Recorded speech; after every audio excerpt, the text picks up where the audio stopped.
No. Sound like it was in Colorado. Yeah, I know. The worst part of it is the heat is Mississippi. Are we aging a little bit here? And then got like mosquitoes as big as birds. It's just bad.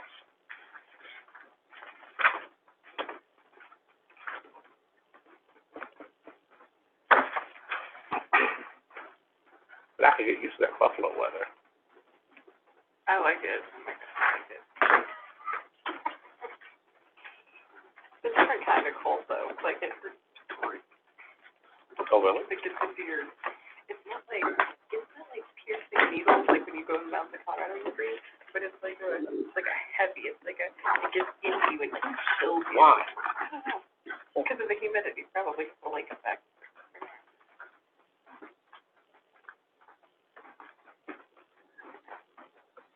That's more painful to breathe in Colorado when the cold like that. Okay, you ready, Lila? Yeah. I think she was, wasn't she? It's been Come on. We're recording. Yes, ready. Okay, well, let's go ahead and call the meeting to order. Everybody have a chance to read the minutes of the last meeting. I'll move to approve as written. Okay, it's been moved by Amanda, Second. second by Dara, all in favor? Approved. And did you have a chance to read the minutes of the public hearing? Any additions or corrections to the public hearing? Did anybody come to that? Yeah, we did have two ladies. You did? Any issues? Nope. Other than we hopefully you'll get it. So do I hear a motion to approve the public hearing minutes? Moved by David, Second. second by Amanda, all in favor? Approved. Consent agenda. We need permission for clerk to pay insurance at time of billing, to pay utilities at time of billing, to pay utility incentive before the 25th of the month, to pay theater bills when due, to pay payment service network bills when due. So moved. Moved by Larry, second by David, all in favor? Approved. Okay. Cody's not here. He hollered at me just as I was coming in and said he had some things come up and he would not make it in. Okay.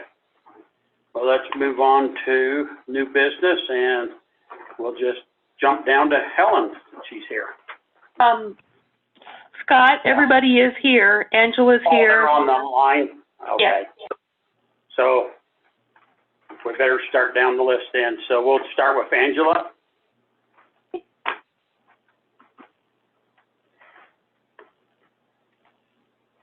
Hold on a second. Unmute now. There we go. Hello? Hi, Angela. Okay. Hi. Hi, guys. Hello. How are you guys doing? Good, how are you? Good, good. It's weird not being there, but we can make this work. Yeah. So, everybody has their audit report in front of them. I apologize. My computer's having trouble loading, so I'm trying to get the report pulled up. It's just being pokey. I know, let's see. Let me think. I guess first things first, Lila, do you have the rep letters all done and signed and ready to scan back to me sometime? Just making sure that we all got that squared away. So the letters are back there for Scott to sign. I thought there was just the one. Yeah. Oh, there is. Sorry, I should have said print 2 copies, one for you guys and one for us. So, but you wouldn't have to. Now that I think about that, yeah, you just scan it. So. I've got that back there, Scott. It should be in your Yeah, pile. I've got it. I've got it. Okay, perfect. So I am trying to load the report. It's slowly but surely coming on. You'll want to turn to the page. I currently do not have a page number because I can't get it to open fast enough, but you'll want to turn to the page that has the start of the actual report, the opinion letter. I believe it's page, now that I'm on here. If you're in the PDF, it's page 3. Like, that's not the number at the bottom, that's like the page if you're in the PDF file. So, okay. So basically, here we are again. Here's our audit report. There's really nothing major to note as far as the opinion letter.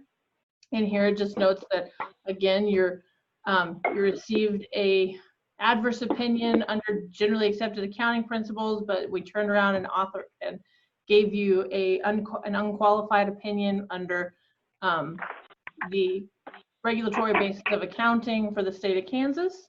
So there were no issues regarding how things were presented, etc. So basically, nothing new to report as far as the audit report goes. So then from there, you'll want to scroll down to page, let's see, it's page 6 of the PDF. Here you'll notice basically your summary of all of your funds. You guys really did a great job in cleaning up some funds this year, it sounds like, from what I've been told. And that's great. So your cash balance overall is up some. You do have your debt service fund, which kind of plays into that a little bit, but I would still say even without that, your overall cash balance is up. So that's a good thing. As far as, let's see, sorry, I was just trying to look at it a little closer here. Yeah, your utility funds, etc., all, overall are kind of either staying the same. Looks like your electric and water utility is down a little bit, but I know you guys have been doing some structure or infrastructure stuff, so that's to be expected. Anyway, if you have any questions, please feel free to stop me, but I just thought I wanted to point that out. Moving forward from the summary page on page 6, the next several pages, I'm trying to scroll through here, probably 7 or 8 pages, is the notes to the financial statements. And as you guys know, there's just a lot of stuff in here. That's a lot of disclosures, etc. There's nothing major here to report. There is, the only thing I'm trying to scroll through to find here is basically, your long-term, or what I call your long-term debt. You have your bubble. If you're on page 13 is where we start talking about debt, but it's the start of discussing basically the Public Building Commission and the debt that all entails, etc. You can kind of see the brief schedule at the middle of the page there under note 14, the lease schedule there. So that's basically where your long-term debt is, and it discusses the bonds and how much you issued, etc. The other loans, or like the other long-term debt you have that's kind of noted on page 14 and on page 15 is the actual schedule. You'll see your KDHE revolving loan thankfully continues to go down.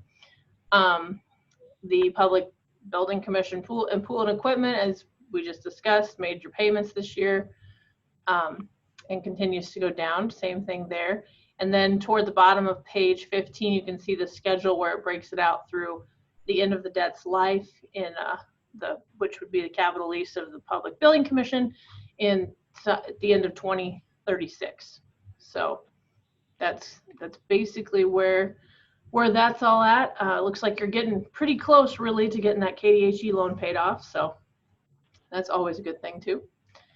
And that is, I think, everything on that schedule. So moving forward, if you go to page 17, that is your budget to actual comparison. You'll notice that everything in the far right-hand column is in parentheses. So with that, you have nothing that is over budget, so no statute violations there. And I guess that's the other thing to note. There were no statute violations to note at all, including one for this. So that's also a good thing. And then finally, pretty much basically behind the that schedule, let's see, schedule 1, the subsequent pages from page 18 through basically the end of the report is the detailed financial statements for each fund that the city has. I will note that on page 37, the final page, those are your agency funds. And here you'll just see, you know, what do you guys have left that needs to, you know, that either needs to stay open as it is or close, etc. And you guys have really limited this down to a lot of funds have gone away in the last couple of years. So that's really great. So I just want to make sure that's pointed out to you guys. And then final thing there. So the last part of this is, which I just want to make sure, Lila, you gave them copies of the governance letter and the management letter, right? Yes, they're on the share. Scott, you have a hard copy back there, but they are on the share, you guys. I didn't bookmark it in the agenda, but they are there. Perfect. Okay, so I'll quickly go over those. These are usually not a very high talking point.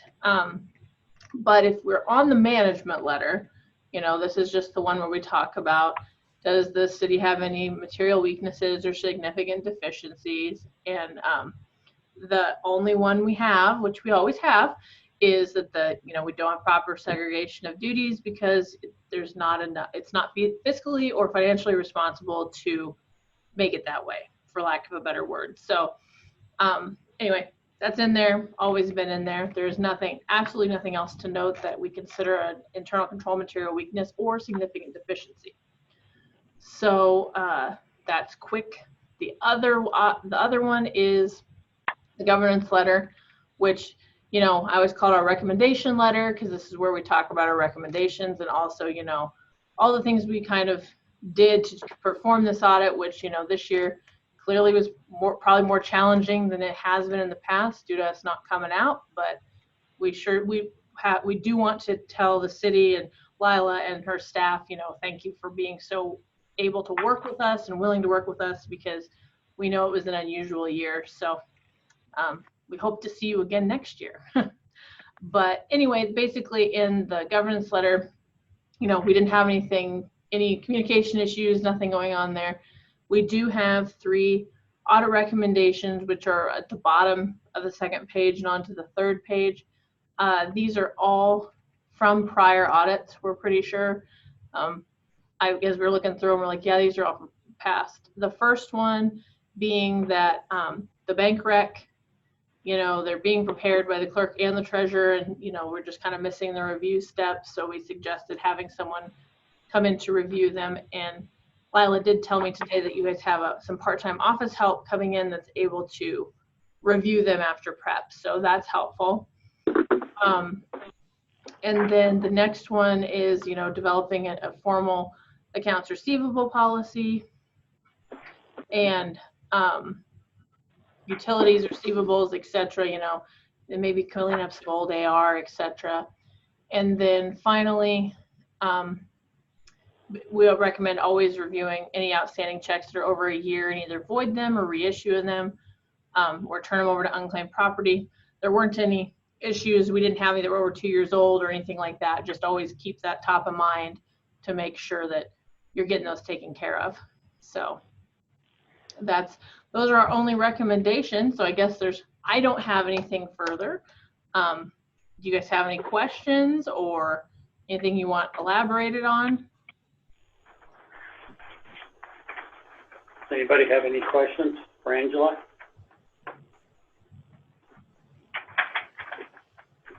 I guess we have no questions.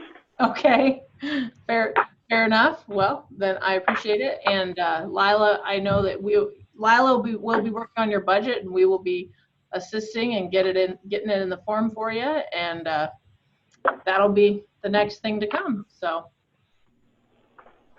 sure. Okay. Well, thank you for your time. All right. Thank you, guys. You have a great rest of your evening. You too, Angela. Thank you. Thank you. Thank you.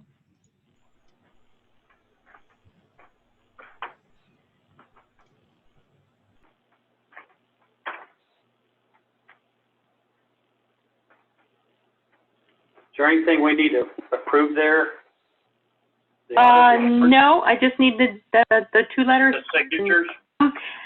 I guess we probably should have a motion to approve the audit report. I think The we always, audit. Yeah. So do I hear a motion to approve the audit? Been moved by Cale, Second. second by Dara. All in favor?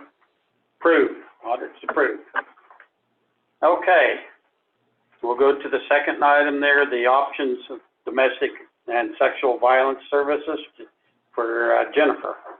yes, and she is on the line, so I'll unmute her.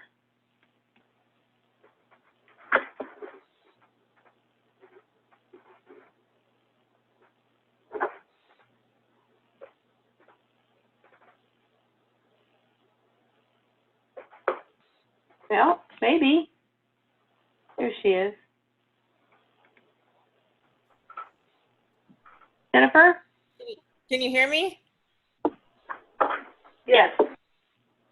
Okay, fantastic. So, my name is actually Mandy. You were expecting Jennifer. She got stuck at another meeting and the agenda went a little long, which I'm sure never happens here. So she texted me about 30 minutes ago and said, can you make it home for a Zoom meeting? And I was in a field baling alfalfa to avoid that wind and rain that you guys were talking about earlier. And I'm also very pregnant, and I just ran in the door and got on in enough time to catch my breath. So thank you all for having me and for taking the time to listen to us, and for the time that you spend just serving your communities. We really appreciate it. Jennifer was going to talk to you all about the services that we provide there and what we're hoping to provide in the next year. Typically, we provide about 70 services a year to your community. I would anticipate that with everything going on, we see our numbers going up pretty drastically. So I anticipate next year that's going to be more than that. We've seen about a 240% increase in services this just since the beginning of the pandemic, which has been a little overwhelming, but also really good that people just have the resource to connect with. So one of the things that we're really passionate about is making sure that rural communities are receiving those services, and seeing those numbers go up is making it even more aware to us that we need to be more active in your communities. So one of the things that we'll be doing in the next year is making it to where an advocate is in your community at least once a month for people to meet face to face. We're hoping to do it more often. And we'll see, I would guess that would be starting by the end of summer. What we're realizing, it's just not feasible for people to drive from St. Francis or even Goodland to Colby to receive services. So we want to make sure to take those services to them. The other thing that we've done, as of today, we launched a texting app so people can reach out via text message or through a chat on their computer or an app on their phone. If they can't call, if it's not safe for them to call, if we go back into a lockdown situation where we have to be sheltered at home and their abuser is with them, they'll be able to text or chat instead of calling for services. So we're very, very excited for that. I think that will also be a reason for our services going up this year. For those of you that are new or maybe haven't heard from us before, we provide domestic and sexual violence services to the 18 counties across Northwest Kansas. We have a main office in Hayes.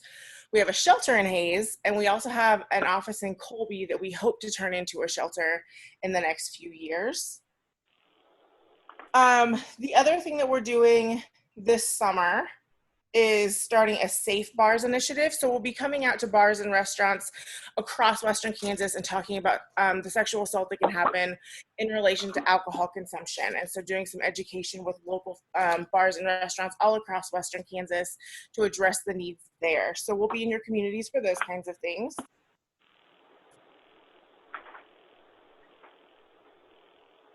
And we just want to say thank you for the support that you've given us in the past. We really hope to connect more directly with your community in the next year to 2 years. I have spent a lot of time in my career in Kansas working in rural communities, and I know how important it is to have resources there that maybe aren't directly there right now. So that's something that I'm very passionate about, and I hope we can provide to you guys in the future. Does anybody have any questions about what we do or what we've been doing?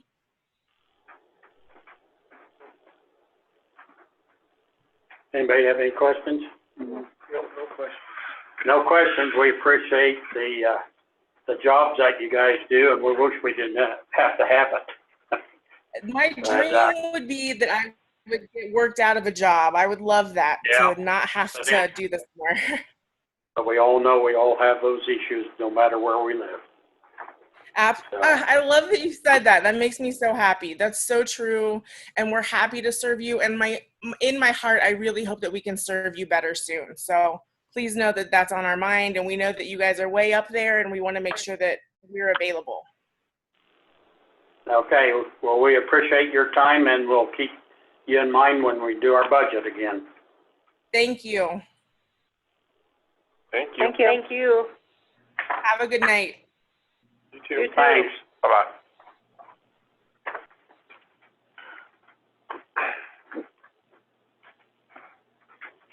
Okay, well, now we can move on to Helen.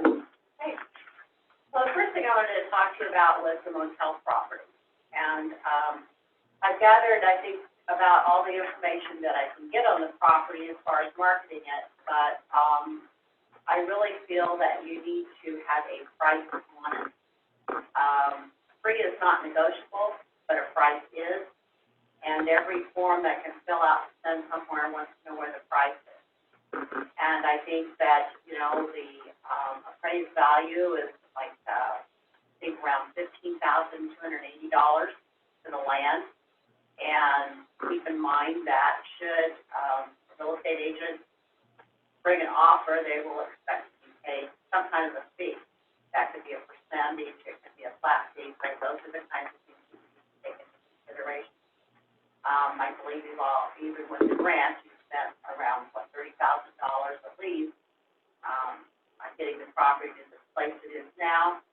And, I just feel that you need to come to some agreement on what you want to ask for the property, but I think there needs to be a price on it. You know, you've got incentives from the city, the neighborhood revitalization tax rebate is available to someone coming in. Other than that, I'm not aware of any incentives for it, but, I think it would be good use of their price on it.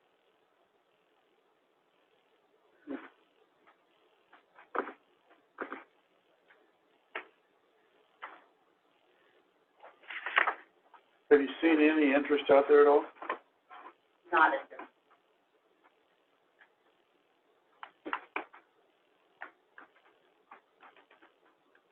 But then it hasn't been really marketed either, so, you know, that's part of it.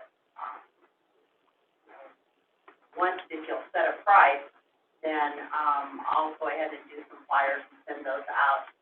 You know, to the contacts that I have in the state, and, also some people that maybe have some interest or know somebody that might have some interest.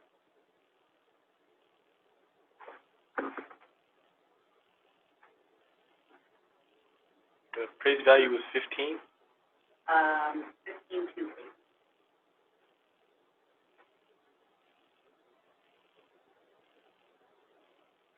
Well, what's everybody think? If we went with that, the appraised value of just the lot up there, and then it can be very much negotiable once we know what person wants to put in that pot. Yeah, not everyone thinks the same way we do. No. I know in Dallas, if I set out a no refrigerator and put 3 on it, it'll sit there for a week. I set the same refrigerator out there, put $50 and someone will have it stolen in 2 hours. Yep. You're right. So, you know, Some people, first thing they'll say is, there's nothing in life free anymore. yeah, And why is it free? what's wrong? What's wrong with it? Yeah. So there is a lot of questions to that when you put free on it. And what are we into that property as far as what the city spend? Some of that grant money though? And then the cleanup, 32. Some of it was grant money. Well, it was grant money, right? Yeah. At least half, wasn't it? I don't remember what that total number was. What do we pay on taxes on that? back to remember, but it was protested, so it wasn't that much, it wasn't near as much as we'd originally talked about, because it was like 18 or 19 originally, wasn't it? I mean, it was a pretty significant number, Yeah. but reduced significantly. Was that Our in the? primary cost was in the cleanup. Yeah, maybe we just do the appraised value, I think, and then negotiate from there. Yeah, I don't know if we can add any more to No. what No. what the lot's appraised at. I mean, we can't try to recover anything else, because then it's just jacking that price up that Yeah. nobody's gonna be interested in, so. So you're still putting a price on it with limitations as to what you wanna have accomplished? Yeah.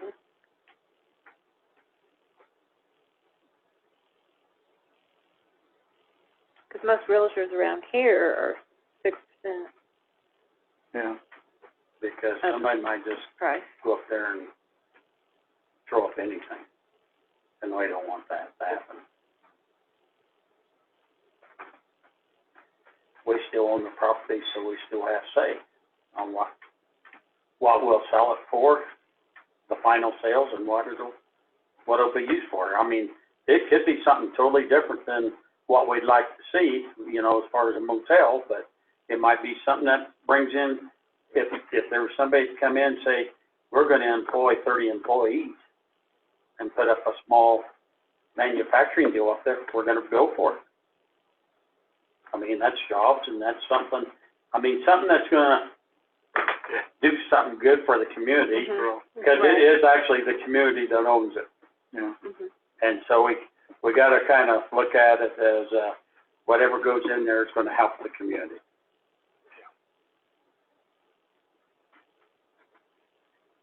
So do I hear a motion to put the 15,200 as a value on it, and we What'd work you say, from there? Rose? 280. The 5280. 15,280. Put that on there, that's what it's Is priced that what at. where'd that appraisal value come from? I mean, The appraisal. okay, I didn't know if it was the assessor's office. Okay. Very good. So do I hear that motion? So moved. Moved by Cale, Second. second by Amanda, all in favor? Approved? Does Amanda need to abstain from voting since she's the one who appraised it? I think that maybe we should have someone else second it, and Amanda abstain, if that's Yeah, okay. okay. Yep. Cale made the motion, do I hear a second? And I'm on the board of CCDC, so what are y'all, second? Second. Okay, second by Larry, all in favor? Cale passes. Okay, Sorry. I abstain, Lila. yeah. And it used to be approved by council, right? Yeah. Okay, I will get going on that. Come back with a really good something or another. Well, I have a long list of people and stuff too, so I'll work on that. The other thing is that, you've approved the ad for the Ultimate Guide, but I would like to totally redo the ad, but I would like to know what things you would like promoted. And, you know, you can just think about it and shoot me an email or call me or text or whatever. But I think, you know, how do you do things different and we've got to get out on that, so. And this year, we're not going to have it out in August, because with traffic like it's been, we haven't gone through the numbers that we usually do, so we're looking at late in the year to do it. So we've got plenty of time to do an ad and take pictures if I need to or anything like that. But I don't know for sure what you want to promote, what pictures you'd like to see, but, get a hold of me and give me some ideas individually or how we want to do that. The other thing, one thing I wanted to mention was that, many years ago, and I don't know how many years ago, you had a brochure for St. Francis that was kind of like this on a yellow piece of paper. And we were putting these in the office until, about 3 years ago. And, so we ran out of paper, as we aren't doing that anymore. And I think that St. Francis desperately needs a brochure. And my recommendation was to do one that's similar in size to that one, like the Rickery Break. They could be designed by a local person. I've had, Jordan Weigart do a lot of, my things in the office lately with designs of brochures and maps and things like that. And I did call publication printers who did the River Break and Cherry Creek encampment. And, their price, these are prices from 318, but, he's gonna update them. He didn't think they'd go up a lot, but for 2,500 brochures, the printing was $786.81, and 5,000 was $935.57. With the design and everything, if you get 5,000 of them, which I wouldn't do any more than that, because you need to redo it about every few years as things change. You know, you're probably looking around $1,500, but definitely less than 2,000. And the funding could come out of the Trans-Gas Act. It'd be a color, nice. Yes, yeah. Kind of glossy or just regular? What I would do is just kind of this, like this. The trifold, Yeah, yeah. So, yeah, that'd be like I perfect.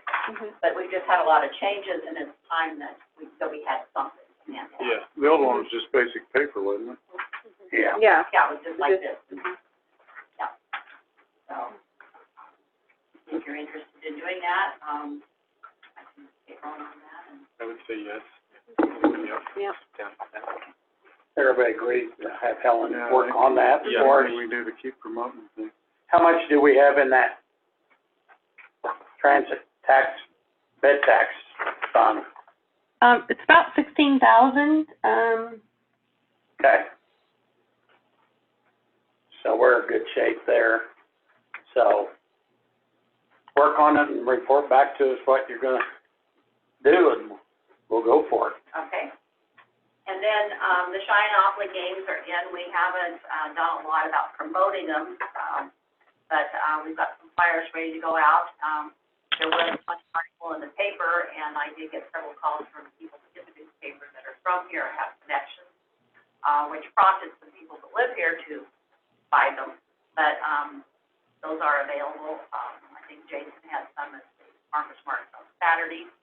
And hopefully we can do something at our show. Did Eddie pay you for the one we sold? We sold ours at the, No, but I have, you said you wanted 5. yeah, bring some over and we'll try to sell them Yeah, over there, okay. because we sold the one that you gave us. Yeah, We that's- sold it. Yeah.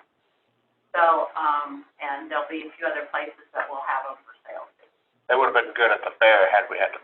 Well, Oh, yeah, or the alumni, alumni. you know, a Yeah, lot of alumni. different places, so, but I think we'll sell them. It's just gonna take a little bit longer to get them sold. They make really good Christmas gifts. We got one. As long, I bought 5 of them, really, as long as I remember where I put them for Christmas. Just kind of a reminder is that we do give a mailbox to each one of the graduating seniors, and those are all ready to go for their graduation, so, I think they'll enjoy those. Just kind of an update on the Land and Sky Skating Byway.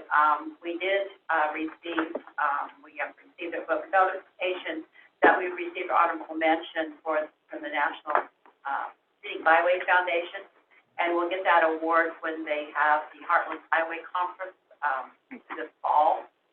They moved it back, but there were only 15, byways in the nation that received that, so that was a good deal. Wow. We're the only agricultural one in the nation. We're the only agricultural one in the nation. And I am in the process of finishing up the application for the National Byway designation. It's open period, the deadline is 15th of this month, and, been working on that. We'll see what happens with the Federal Highway Administration and whether they grant us, but I think that we're probably in good shape for the things that we've done and the money that we've raised and things like that. And, we do some fundraisers, and with the help of, each one of the county boards of commissioners, agreeing to pay $1 per capita based on the most recent census, we now have funding to go ahead and put some signs on the highway. And these will be the life cycle of the crop, and our artwork has been done by the agriculture classroom group, so those will be on the sign. But I think that will be good. We want to put them rather than having to pay for turnouts or anything like that, we're gonna put them at intersections, so that we can just put them off roads so people could pull off of them and take a look at them.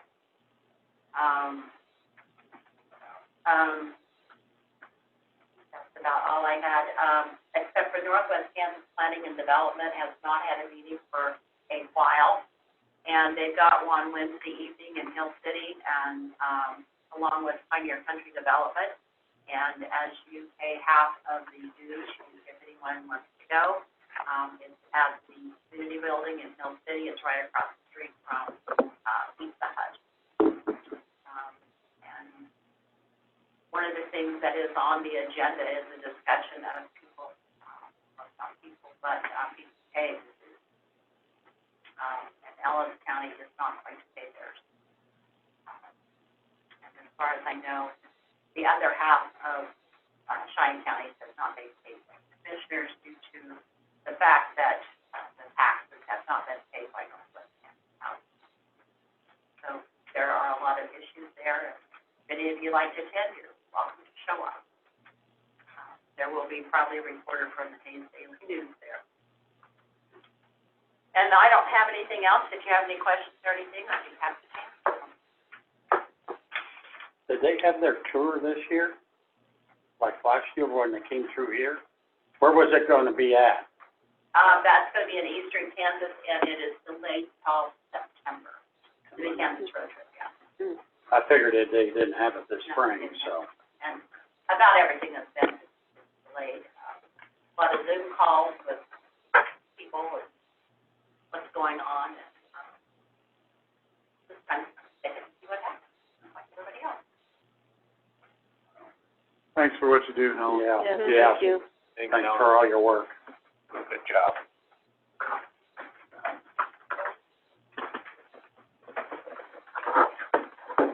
Okay, we'll move on to the next item, the street project, the environmental review. Is Justine on the? Yes, she is. Let me unmute her. Hi guys, can you hear me? Yeah. Yeah. Long time no talk.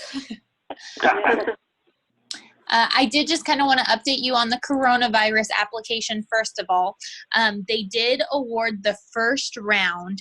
You had to have a public hearing by Wednesday, the 27th by 5 p.m. Unfortunately, a lot of our Western Kansas communities only have a newspaper that publishes one time a week. And if it was, Thursday, most of those communities, well, all of them didn't get funded, unfortunately.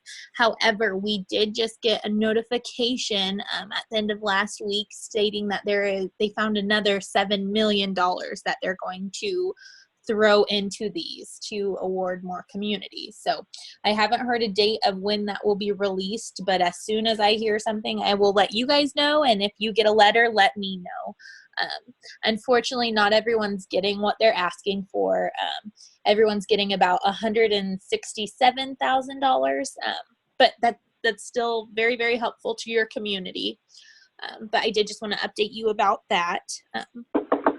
But moving on to the street project. Justine, may I interrupt and ask a question for clarification on that $167,000? Of course.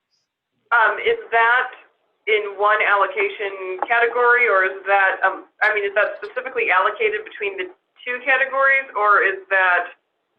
Yeah, that's between the two categories, and the state percentaged it out to what got to food and what got to the business part.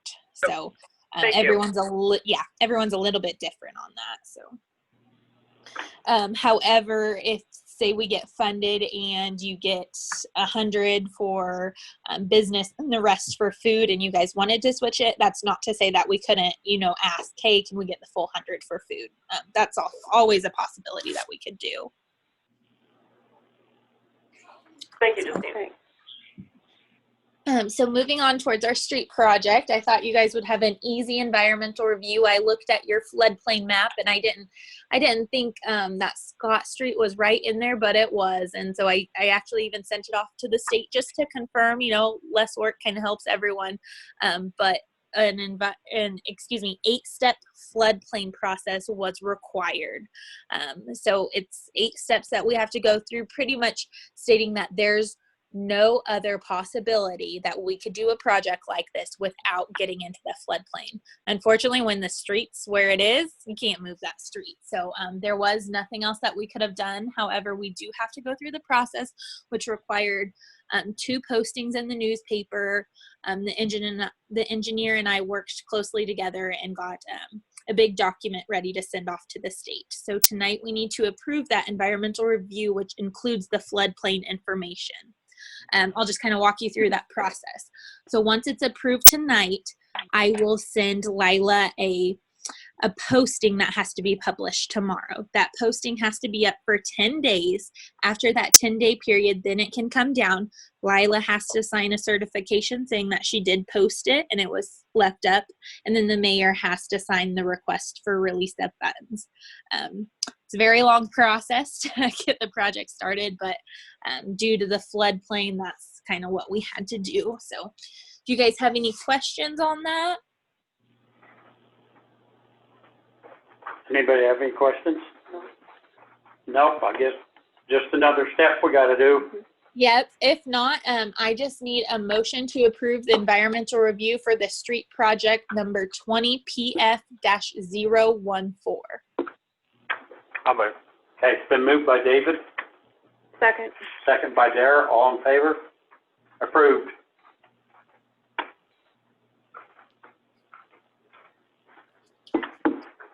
Okay, I will send Lila the posting tomorrow, and then we can continue on. And I would say by July, the 1st of July, we can get started and get this bid out still this summer.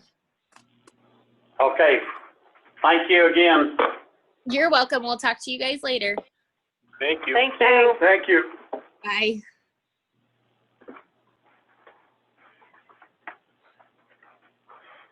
Okay, next item on there is Lacey Grogan. Delinquent notice complaint. Is she online? She is not. Okay. Do we need to discuss any of that? Well, the situation was, I think she was upset with the letter that she received because she had missed her payment. And so we sent the same letter to everybody that had a delinquent notice, regardless of whether they were several months behind or if they just happened to miss this payment in May. And so she did get that letter, and she was very upset with the letter. I did not have an opportunity to speak with her. She spoke to Jen. She sent me an email. I did respond to the email to get her on the agenda. Told her that I would welcome the opportunity to discuss the letter with her, and she did not respond to that. I tried to touch base with her again last Thursday to see if she still wanted to be on the agenda, and she didn't respond to that. So it's possible that she was just upset when she got the letter, and then after thinking about it, probably realized it was the same letter that everybody got. It wasn't directed towards her. I'm not really sure because she's not responding. Okay, well, I don't think we have any further discussion on it unless she was going to be here or on the Zoom or come to a meeting, so I guess we'll leave it as is. Okay, next item is a small business incentive application for the Tin Roof Bakery. Do I hear a motion to approve the small business? One thing I want to point out on that is some of you, if you're looking at it, you'll notice that some of the names on there, for instance, Laura Brunk, it shows that she's a 40-hour week employee, and I don't have it in front of me. There's somebody else on there that also has another job during the school year. And I asked them about that, and what they said was that they are full-time employees right now, and when they quit, they will be replaced with another full-time employee. So they are, in fact, full-time positions. Right now, those two are temporary, but the positions will still be 40 hours, so they still would qualify for the incentive that they're applying for.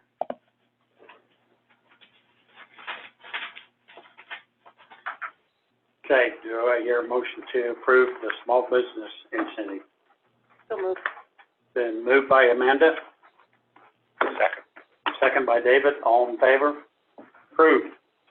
And the original's back there for you to sign, Scott.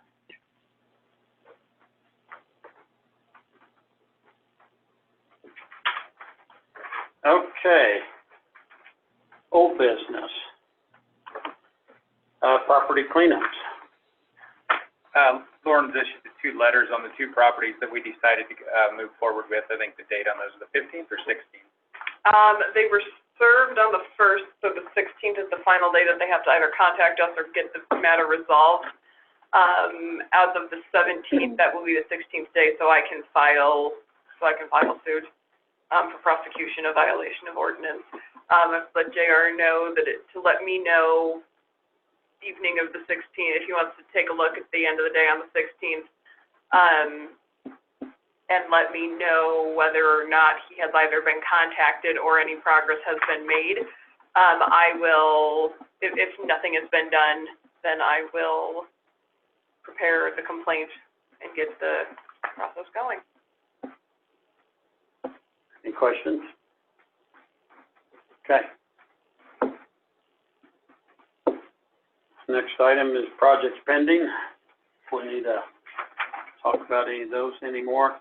The library, I have been in contact with Finley Construction down there. He came up, we talked about what we wanted to do.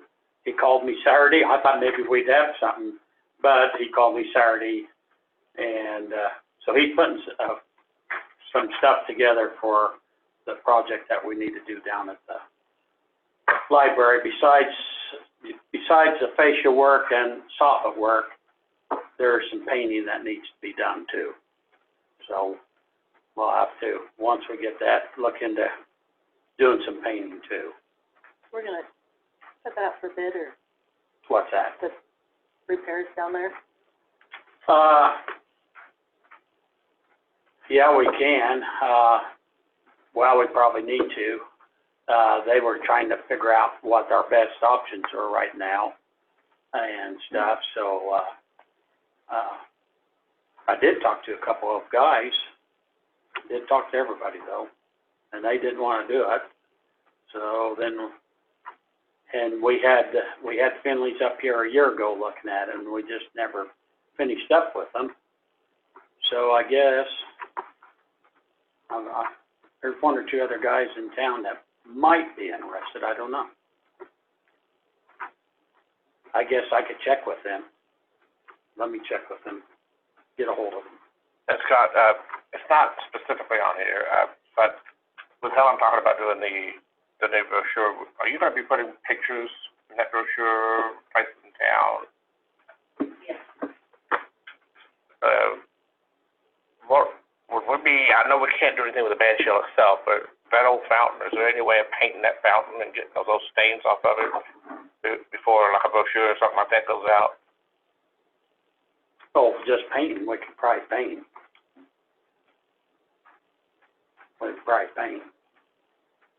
Stains on that, I think, are the rebar leaching through the cracks in the concrete, Probably. the rust lines. I mean, yeah, it can be painted. Put gills on it and paint it, and then a few years later you do it again. Yeah. But yeah, we could paint it. We could always put that on the list to try to paint it, so.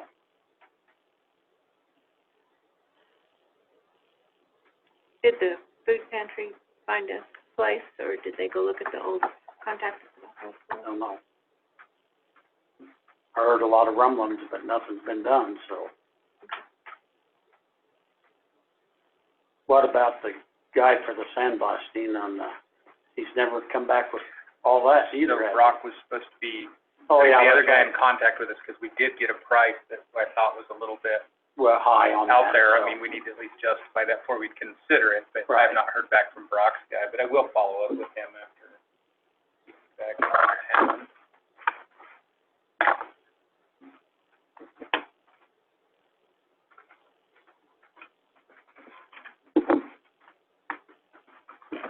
Anything else we need to discuss on there?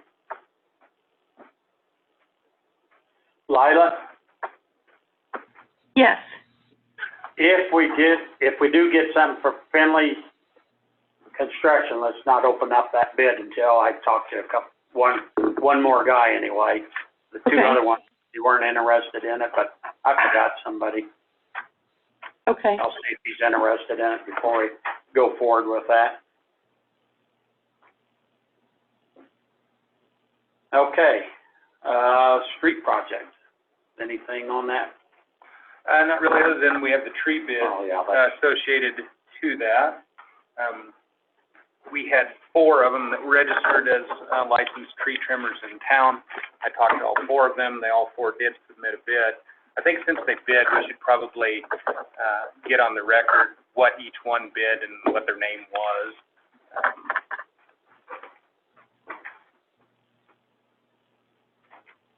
I explained to you a bit earlier, we want to just make sure that's the street project. Okay. This is the adder one. Of the additional work, so just do the blue ones. okay. So the first one is, and this is for the street project, the trees that we need to take out before we do the street project. This is Rocking Tree Service out of Atwood, Kansas. $8,100.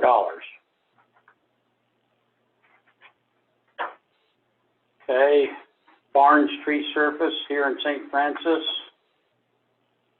$11,400.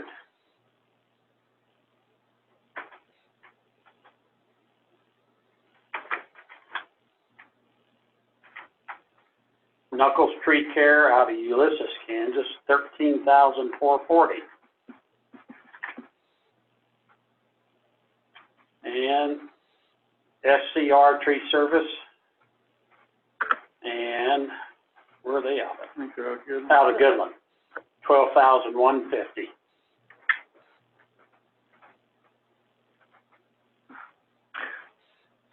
So our cheapest one is the Rocking Tree Service at $8,100. Any variation in the scope of work? None. Nope, it was all described and mapped out for them, what specifically was wanted, the time frame, locations, so no, they all had. Do you know all 4 of these? I think they've all 4 done work in town, so yeah, How do you feel about it? just low bid. Yeah, there's quite a bit of difference there. Yeah, the other 3 were or, you know, relatively competitive and tight, and then, Two of them Not are a really bad one. close, and wow, there's a lot. And I don't understand on the SCR, he has plus tipping. dumping at the, Oh. Okay. the dump. So I guess, do we want to make a motion to go with, the cheapest one, which is Rocking Tree Service for $8,100? What's the time frame once this happens? 30 days once awarded. 30 days to completion. Because all they're doing is taking it down to 4 feet. The purpose for that is we don't want to disrupt the street till we know the street project is going to move forward. We can't disrupt the curb and gutter in the street that may or may not have to be dealt So with. will they have to come back in to do the, They will, or the contractor actually doing the street, because they'll be tearing out that curb and gutter. If, the Miller and Associates, I discussed that, I thought it was just best to leave them, and whether it's actually a separate contract or whether it's the people actually redoing the curb and gutter. Because again, they'll have to, in some cases, you're gonna have to remove part of the street and the curb and gutter and then have it put back. So it's important to them to have the base they want. You know, if you just go in and grind the stump, then you're gonna have a sinkhole later on. They have to be removed in those instances. So it's a little bit different than just removing a tree in a park where you just grind it and, you know, Right. let it sit. You're talking about taking everything down to 4 foot? So what happens if something goes wrong with the street project? You just have all these 4-foot stumps sticking around? Nothing's going wrong. We're funded. Oh, I understand that. Forward. And it just may not be this year. That was the purpose for leaving it at that, there. I mean, if we had bidders lined up and we knew, you know, we had competitive bidders lined up, you may be able to go to the next extent, but it's not worth exposing street bait. right over here, he wants those out. Clay. I think he wants it for, I wonder what is his plan there? Because he wants to get rid of the trees, and is he wanting to pour some cement there or something? I think eventually, but you wouldn't do that till the curb and gutter was replaced. And the only reason we're removing these is because because they're disrupting either the street, Right. the curb and gutter, or both. Yeah. Or have the near future potential to do so. Yeah.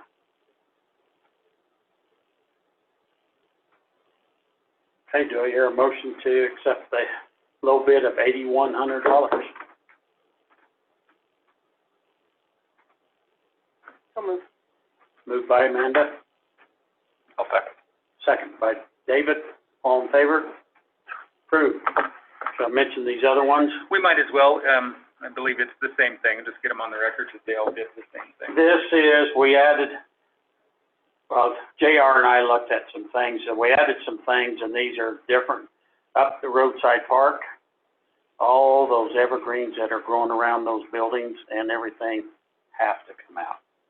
They're starting to do damage to things up there too. It's nothing but a trash collecting and varmints. All there is. And so, there was a few trees up there. Is there some trees in with this There evergreens? is not. I had them do that separately because that was marked. In fact, I dropped all the other tree removal stuff. We'll do that at a different time. I couldn't Okay. get a coherent, each one to the next one was the bids were not. There's a couple of trees up there too, but this is just to get rid of those Just the big evergreen. big evergreens, and there's three areas that it's big up there. So, Rocking Tree Service, $2,250.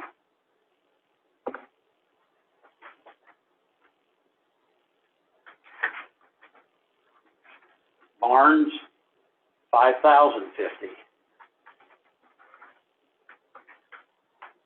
Knuckles Tree Care, $4,750.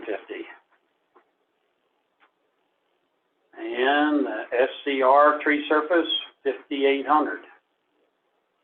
Rocking Tree again, beat them all by quite a bit. You must be talking several trees. Those bushes, have you seen them? You couldn't fit one in this room. Really? They're old cedars that were planted in the '60s when they put that in. You're so used to them when you go up there, you don't see it. But when you actually walk around them, there's quite a perimeter around them. They've overtaken those little picnic structures and just enveloped them. If you look up underneath them, unfortunately, they're full of trash. Yeah. Yeah, They are way out of control. it's time for them to leave, that's for sure. So do I hear a motion to take the low bid of $2,250 from Rocking Tree Service? So moved. Second. Then moved by Cale, second by Larry, all in favor? Approved. Okay.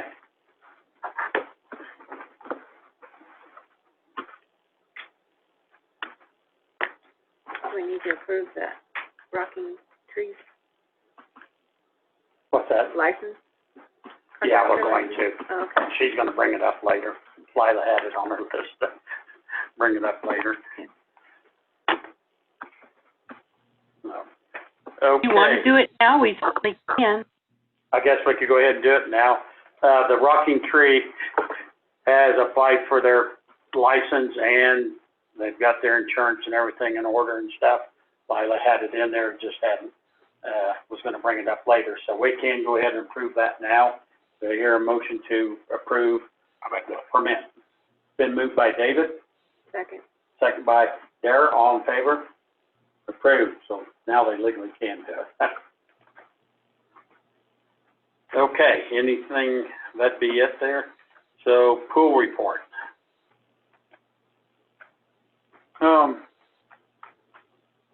Pool's gonna open Wednesday, 1:00.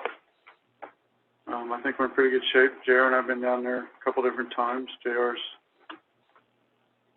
think the city guys did a hell of a job getting things ready. Let's see if I got hours.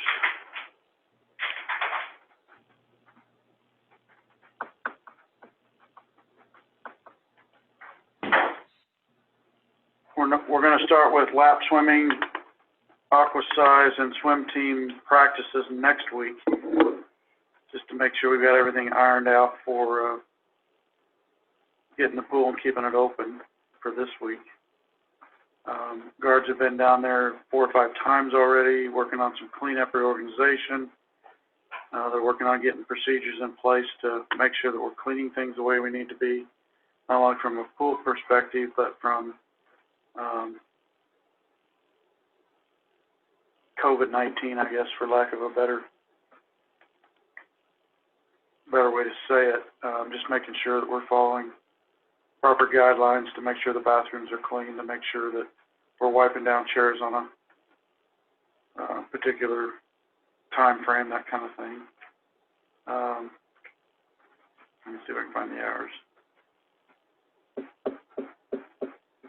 1 to 5 and 7 to 9 on Wednesday, 1 to 5 on Thursday, 1 to 5 and 7 to 9 on Friday, 1 to 6 on Saturday, and then 1 to 9 on Sunday. And then there'll be a little bit different hours starting next week once we get everything put in place. There's already a couple of private parties booked.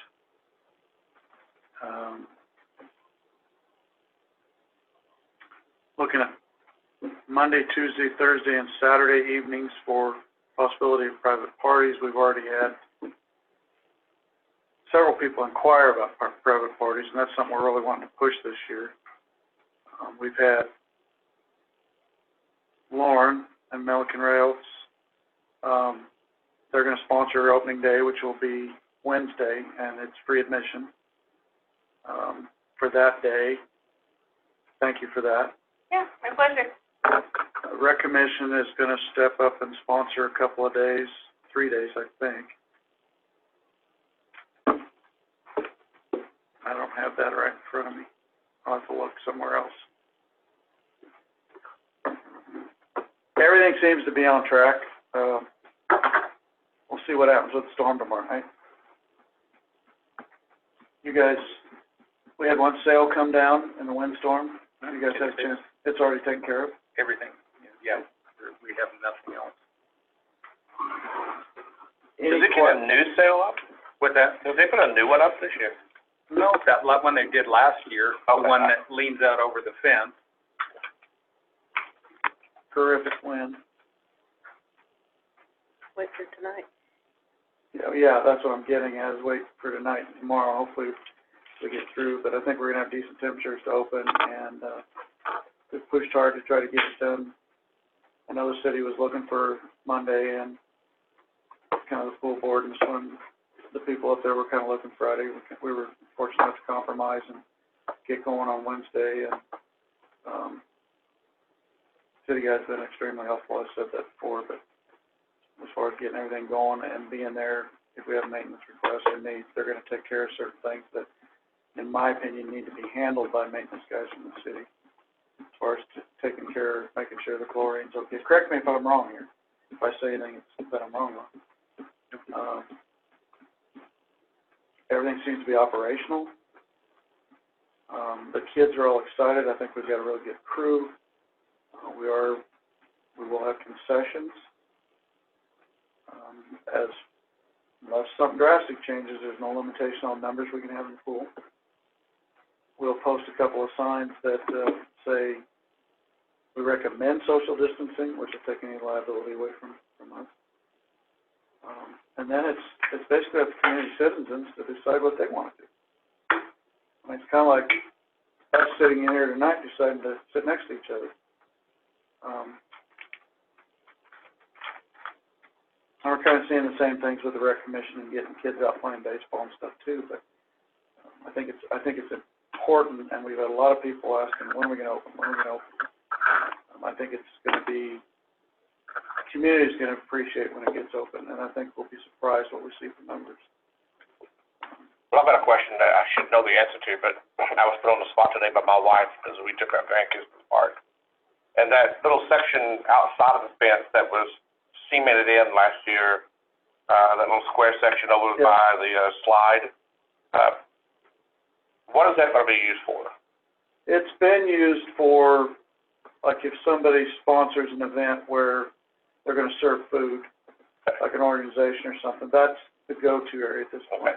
We still council needs to look into what we want to do with, and Jared and I've talked about this a little bit, what we want to do with the dirt, rock, grass, weed area between the pool and the neighbor's yard where the fence is. You still need to do something at that point. I don't think it's absolutely critical that it gets done ASAP, but, it would help from eliminate some more stuff blowing into the pool and that kind of thing. But, we're gonna work really extra hard on, not only sanitation issues, but making sure, and I think the manager that's on board, Kelly's gonna do a really good job as far as letting the kids know what they need to do, letting know what their responsibilities are, getting into the habit of washing the ducks down every day, making sure we're skimming the pool every day, that we're wiping the chairs down at least once or twice a day, especially in the evenings when we close up. We really want to work on doing things right and really upping our game as far as promoting this to the community. We've had a couple people ask about possibly private parties for out-of-town groups, like Idalia, where they bring a lot of people. A couple people have asked me about possibly Bird City. There's been some other groups that have approached us about possible private parties. And we're hoping to keep generating interest and doing some things along those lines. Anything you want to throw in? Only that, the unfinished part of the pool that he was referring to. One time we talked about doing River Rock, and then we had a swim meet, and what we found is people, be it coaching or wanting to see, utilize that going through there. So I think the only option there is to concrete that thing. That being said, I think there probably needs to be a maintenance seam in it, because that fence that is there, the neighbor, is eroded, I guess you'd say. So it's almost like there needs to be a seam there to protect the majority of what concrete we would put in the event that would ever be done. We did at one time get prices on it, I think last year, to do that, but after seeing how people utilize that area of the pool, I don't think there's a choice but to concrete it. Any kind of rock is going to get thrown in. Any surface other than a smooth surface to walk bare feet on is just going to be a problem. So I think that's all we can do, and that's something we should move forward. That's not that wide there, is it? 10? At least 8. 8 to 10. It's got a weird lay to it, because we've got the retaining wall that's by the boards, and then it kind of comes down, and we don't want to run too much water, because there is a drain there. We'd like to get some of it to go to the street, and we'd have that looked at. Did you look at that, Scott, with Roger and I? Yeah, and I know where that cement's what we want to put in there, but I was trying to remember how we're trying to figure that out. We'd have to look at it again. I think we got into spending crunches on the pool with the shades and some other things and did not do that. But that is something really, the pool is, this is third season, is that right? Should be. Second and a half. Second and a half, yeah. Second and a quarter. So, really, we should finish, I guess it's my opinion, it's not completely finished till that part would get done, so we should move forward with that. Lauren and Milliken Rails is sponsoring a day. We've already got, if I can get it to come out of it. Rec Commission is going to sponsor June 19th, July 4th, and August 8th. Rec Commission's also looking at possibly doing some other events that would be, maybe make use of the park on July 4th, which is a Saturday this year of all things. I think there's going to be certain days where we're going to have a ton of people in town. I mean, I realize there's some other pools up in the area, but we've got kind of in a unique location as pulling people from other communities. I have not heard if Ray is opening or what the status is there.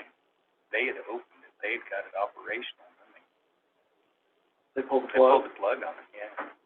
Atwood is open, Goodland is open, Colby is open. Colby was going to start out with some restrictions to begin with. I'm assuming by now that they put all that behind them. I think there may be some other organizations step up to help out with sponsoring through the year and stuff too, but I'm really pleased at this point of how things have come together. I mean, we're basically cramming 2 weeks into what we normally have 4 weeks to prepare, and that's where the pool staff has done, they've gotten in there and done a lot of the things they need to do. They've still got plans to be in there tomorrow and Tuesday, today's Monday, so it'd be Tuesday. city guys had their stuff done in, seemed like a day and a half, but not quite, but, so I think we're on the right track. I'm very optimistic, very excited about a new direction we're headed. I do think we've got a good staff. And, if there's any questions or issues, by all means, get a hold of me and get hold of the pool board at this point. Why would we do that? We're just gonna send them to you. Well, yeah. Hopefully there's no too much of that at all. I won't But tell just, you, once it's open, everybody's gonna be happy. after the meeting, maybe I'll tell you what JR told me here a couple nights ago. Any questions? Okay, do I hear a motion to accept and I file have the one. pool? I'm sorry, Larry, were you going to ask about the AED device or talk about that? Yeah, I can, thank you. Couple people have asked, Bruce brought it up last year, from pool board, an AED defibrillator. But, would you say it for me, please? Go ahead, you're doing it. Everybody know what I'm talking about? A shock instrument. Lila says the new cost on them is $1,000 to $1,500. Bruce texted me this afternoon, and I think he told me that she's gonna check into possibly using the grade schools for this summer. Let me see if I can find Bruce's. Yeah, Wendy White suggested using the AED from the grade school, so he's gonna check on that. That would save us some money from having to do it. I do think at some point it's gonna become a required deal. And I know the lifeguards have to go through training to use it. There's no liability issues by using the grade schools, is there? Well, yeah, aren't there people at the grade school working every day? Making food? Not during summer. But It's all shut down right now. And delivering coffee there almost every day, or quite a few days. I guess that's something we'll have to find out. Somebody's in there, so I don't know if it'd be a good idea to. I'll wait and see what, Bruce, I honestly, quite honestly, Yeah. I haven't had a chance to look into it. Bruce has done most of the research on it, and he contacted Lila a little bit about it. So I honestly don't know a lot about him yet. I do think, though, that we've had, like, the rec commission's been brought up to them about a couple things, but it's a little different when you've got a bunch of volunteers versus, I don't know how to put it to make sense, where we're responsible for a lot of people in the pool, then it could be, it's a safety issue as much as anything. Is there funds to buy one? Is there money there? You'd have to, it would either have to come from city council or an organization in town. If we were gonna look buy into one it. for the pool. Makes sense. Something that important. Yeah. Let me see what I find out from Bruce. Yeah. I haven't heard that it's an actual requirement yet. I do know it's a strong suggestion that you have one. Yeah. But you'll also have to have somebody trained to do it. Sure. Yeah. Which I know the lifeguards are, and we're really, one thing that I forgot to mention that we're really pressing this year is that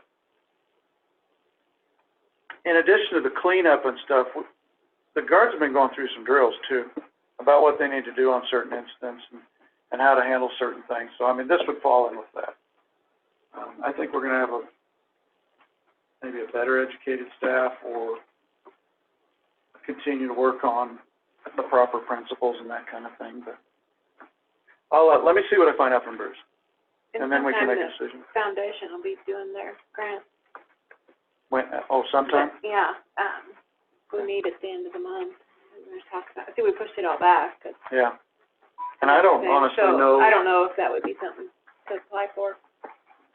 Would we need to do that? If you had one to use, no. Would we need to do that through we'd have to do that through the city then? Because we couldn't do it through Right. we couldn't do it through the pool board. Because it's not technically a 501c3. Well, why don't we go ahead and do it? Why don't we go ahead and apply for that? Can you do something on that, Lila, to write something up for the foundation to purchase one of those if you know the cost of one of them? And Yeah, if somebody wants to, Bruce or Larry can get me what it is that you want and a price. I mean, I can have Cody work on that. I'm a little bit overwhelmed with everything else that I'm got on my plate, but I could have Cody work on that. That's fine. Let me talk to Bruce and find out what he's thinking, because I haven't seen what he's been talking about. And then maybe I can give you guys a better idea of what we're actually after. We just will try it and see, and Yeah. if they go ahead and fund that for us, we'll just get one bought and then we have it. Yeah. Anything you need to add? I don't think so. Mechanically, everything's been good. Okay, do I hear a motion to accept and file the pool report? So moved. Moved by Amanda, second by Cale, all in favor? Approved. Theater report. Anything on theater? We met the other night, and, I mean, the same type of thing. They're gonna get it going, showing, you know, the older shows right now, because there's no new releases, and social distancing. They'll let so many in the lobby at a time. I don't know if anybody went over the weekend. And then seating people. So I think it's E.T. coming up. Oh, well, how many people? Was it 25? I lost my paper at home. Yeah. Do you remember, Lila, what the amount is that they're letting in? I do not. I don't know that they Okay. actually said a number. I know that they were just. Okay. Yeah, I left my paper at home, so. Is But they're setting people, so, I mean, seating them so that they're kind of in control of it. And there then, an idea about when new releases will be? they don't know right now. You know, they pushed James Bond clear back to November. I was heartbroken. How are we gonna survive without Hollywood? Yeah. Well, one good thing is it's not somebody trying to make a living out of that theater, right? Right. Yeah, yeah. Well, And people were excited to get back and go, and, I mean, some Yeah, people like to go, and so, Yeah. This weekend is E.T.? yeah, E.T. Yeah. They were hoping they would release that Mulan, that new Mulan one, but I don't know if they will. I don't know if they're discussing even releasing it. I think there's been talks about it going straight to streaming. Yeah, that's what Theater. Robert thought maybe it would go. Yeah, there's been regarding new releases, I know there's been a lot of articles, coming out about disputes between Universal and AMC and Cinemark regarding the streaming, largely sparked by the Trolls World Tour movie going straight to streaming. So depending on what is resolved by the major motion picture corporations and the largest theaters, that may determine when we see, if we see, new releases in the theater. I'm just a Marvel guy, and the new Black Widow movie came out, or was supposed to come out when it's all hit, and I'm like, I'm never gonna get to see this movie. I think they pushed it back to November. I think they said November 2020, because I'm a Marvel fan. Okay, any other questions? If not, there, hear a motion to accept and file the theater report. So moved. Been moved by Larry, Second. second by Cale, all in favor? Approved. Building permits. Got one for Lane Woodward, post frames, building garage that's gonna be looks like a workshop on 210 Cedar Street.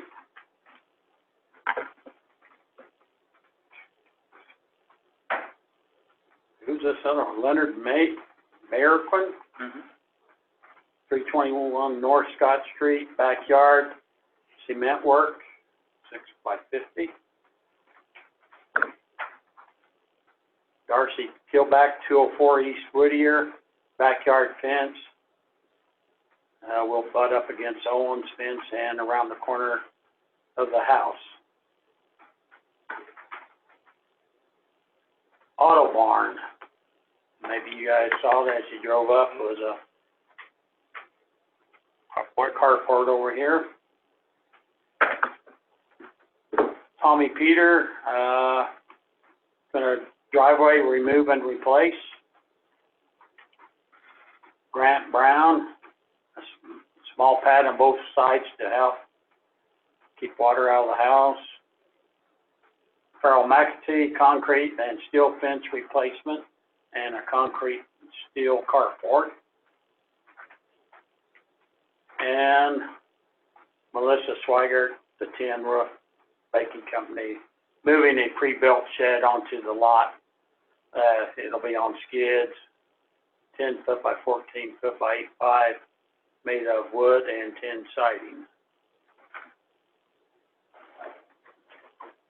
So I hear a motion to approve these building permits. Any issues on the deal? Only the Melissa Swigert one, I haven't approved that one yet, I just wanted it in here. So that's So they need pending to my anchor approval. that some way a They little will, bit? absolutely. Yeah. Yeah. Okay, so do I hear a motion to approve the building permits, on the approval that JR will look at the Melissa Swigert Tin Roof Baking one? So moved. Been moved by Amanda, second by Cale, all in favor. Building permits approved. Superintendent report. So the auditors mentioned the cash reserve going up. I'm going to change that a little bit, or suggest we do.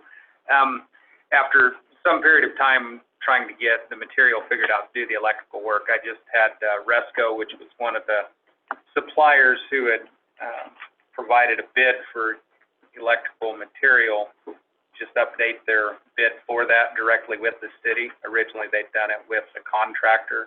We'd rejected all the bids because they were way out of line with the engineer's estimate.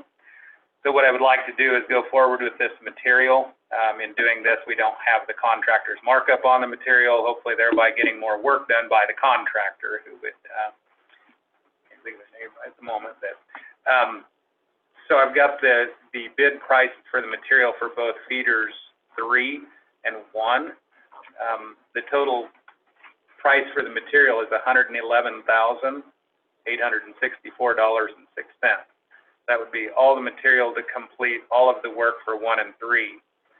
To kind of revisit what we decided we'd do after we rejected all bids is negotiate with a contractor directly to us supply all the material, and then on an annual basis budget a certain amount for work. We originally was hoping to do about $300,000 worth of work when we bid both 1 and 3. They came in at the engineer's estimate was 5 1/4. Lowest bid was $890,000. I'd like to go ahead with this material. I think it'll probably take us 2 to 3 years probably to complete these things based on budget constraints of getting the labor done. But I don't think there's any reason not to go with the full amount of material. Feeder 3, which is much larger, is $91,939.57. Obviously need to do that main feeder first. It's one of the oldest ones. Feeder 1 is only $19,924. So I just can't make sense of not doing it. When they come in, we might do specific work where they do a little bit of work and a little bit on 3 just for ease of construction of getting things done. So I would suggest we go for the total of the material of $111,864.06.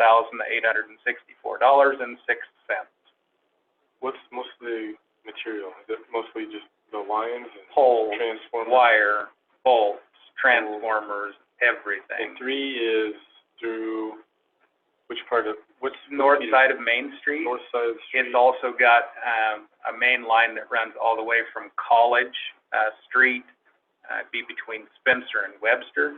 It runs that alley Yeah. all the way across town. So it runs that loop up north, comes right behind and loops right up behind here, and then it has that long run that goes over there. Currently, I've got that separated onto a different feeder because of the problems we've had, Yeah, but its actual footprint is there. yeah. So would you start this year? I mean, we had that Absolutely. cost We have, as a, yes, so The originally additional- when we was looking at spending the 300,000, I would Labor. hope to get $100,000, $200,000 worth of work once we get the material here and secure. We're 6 to 10 weeks on the material. It would be fall, but, you know, allowing them, I guess, flexibility on scheduling translates in price too. Who are you talking about contracts? Ward Electric, I just thought of it as you asked that. Ward Electric? Ward Electric out of Longmont, Colorado. Yep. And they were the ones where this material bid had come from. They were the low bid of the three. I contacted two of the bidders in an attempt to negotiate work to be done, and that's how we're here. So, any thoughts on whether or not Prairie Land has any interest in doing any of it?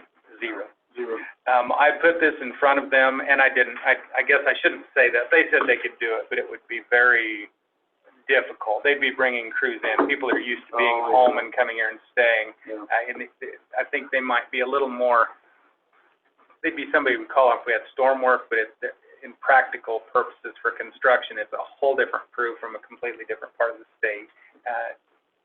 It wouldn't be practical. And it would not be cost effective because you'd be paying for all expenses, Sure. all things, not a contractor. But yes, I believe we explored that completely and thoroughly. Well, and that's why those bids came in so high there beforehand, yeah. A lot of them just don't want to come out in these areas to do this kind of work. And the safety in this is we're getting all this material for probably $700,000 to $900,000 worth of power line work. In the event we're not happy with the amount of work Ward does, we're contracting for an annual amount of labor.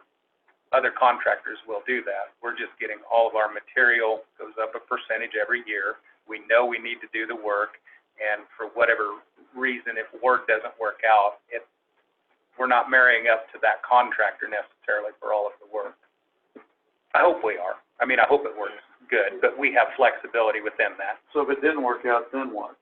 Then you have a specification that everybody had bid originally, and you negotiate a price elsewhere.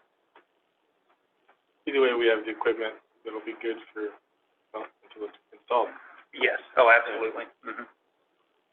Yeah. Well, we've been. And I mean, it's ridiculous to think we wouldn't be attempting to complete this inside of a 3 to 4 year window at the max, because Yeah. 1 and 3 are 2 parts of a 7-part system that needs work. Yeah. I mean, this is the beginning. This is not completing, you know, the electrical issue. It is just the start on the worst first. Would we be doing any other feeds while these other are being worked on? Based on priority, based on where it's at, and I mean, you know, where we have some material, a lot of it is translatable, but this Yeah. is specific to that specification of the bid of 1 and 3. Yeah. And we do retain a fair amount of material anyway. We have any lines go down yesterday that we installed? No, we had multiple outages based on, the wind, the excessive wind.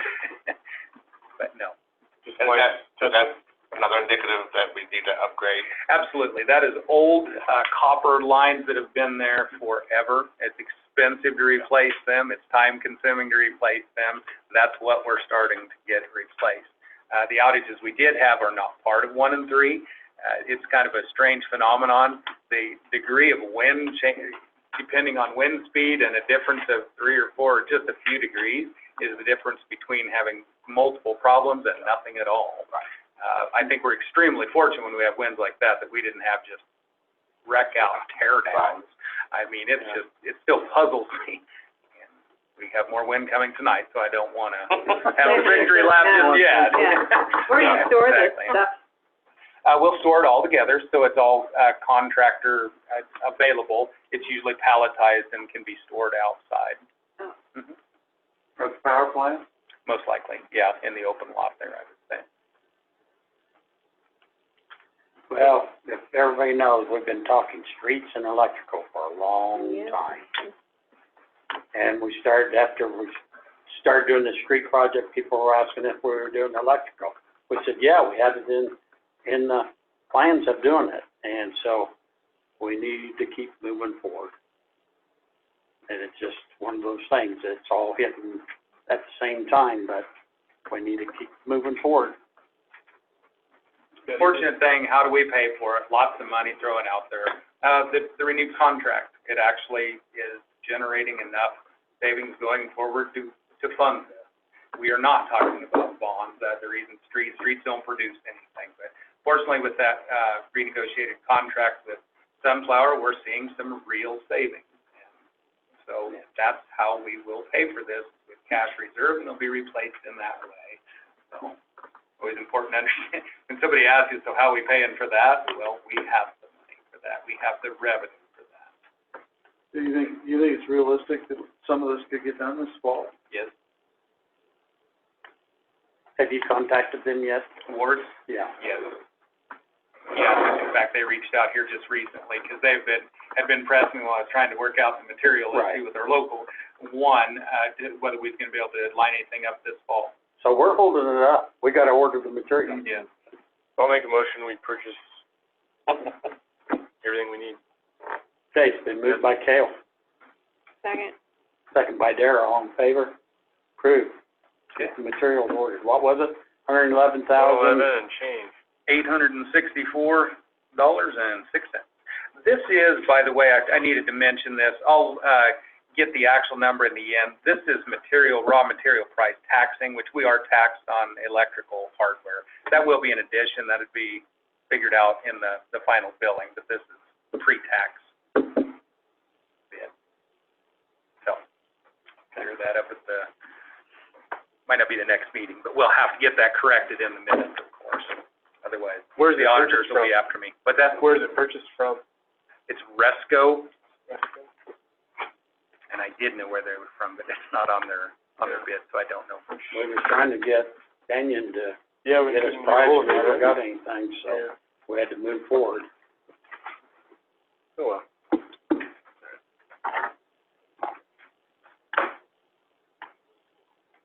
Moorhead, Minnesota. Yeah. Okay. We already talked about the wind issues. Those are the things that just keep on giving on these old systems. It shakes all night, probably have, issues that come up even when it's not windy sometimes after that, at least with jumpers and stuff. So just expect it. It's surprising how little we've had to this point, but our number comes up on which direction the wind's from and how high it's blowing. I can't believe it didn't last night, but anyway. We did have a fire on city property, the old city dump up there, the grass pile that we dump up there. For whatever reason, caught fires. We had to run a loader up there and assist the fire department on our own property to put a fire out up there. Lila and I talked about this briefly with the relaxing or common sense, or whatever you want to call it, of the social distancing thing and trying to get back to normal. The Zoom meeting thing, with this system, we now have the ability for somebody to call in the event, whether it be our auditor, somewhere we're already doing business with. And I guess I feel like we ought to go ahead and stop using the Zoom. If somebody, for whatever reason, wants to interact with the council, we have a phone line they can call in to. That's just my feeling. If for some reason it comes back and we need it, we know the platform, we can use it, but it looks to me like we have everything we need without it at this point. Aren't we spending like $75 or something every time that we do it? I don't know that. What is the cost of that, Lila? Just curious. Yeah, it's actually about, I want to say it's $65 a month for the subscription, and then plus the long distance calling, which isn't really significant. It's not a whole lot, but yeah. That's what we've been spending. Okay. So are you okay with it, Lila? Yeah, I'm fine with that. Okay. So is everybody in agreement to, take the Zoom off, and, we've got the equipment, so if we ever have to go back, we can, and so, okay, we're going that direction. We're taking the Zoom off. Won't be here the next meeting. And the last item I have is Doug Ross for a chicken permit. Doug? There's nothing to really look at. I just go inspect the property, make sure it's within the distances and sanitary and kind to the chickens and all that good stuff. sign it and then inspect it once a year. You have to approve it. So moved to approve it. So moved to approve the chicken permit for Deborah. Second. Okay, it's been moved by Larry and second by Cale on the chicken permit for Doug Ross.